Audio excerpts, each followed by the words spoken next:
dala sa mukha natin. Ano sinasabi nila po? Pinag-iingat ko naman sila eh. At saka, sisiguraduhin ko naman maingat. Wala akong dala.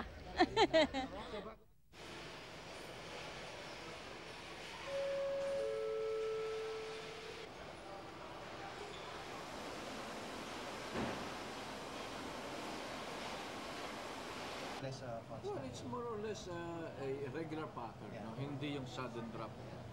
Meaning, this is a massive public information and education among our OFWs. Very important because they will stay with us, they will live with us for the next 2 weeks and 3 weeks. And the manifestation will only appear if they are infected on the 7th day.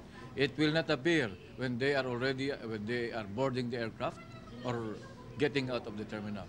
So the next step is a domestic quarantine procedures, of which I have been requesting our countrymen, the relatives of these OFWs, to please be vigilant in monitoring the conditions of their loved ones.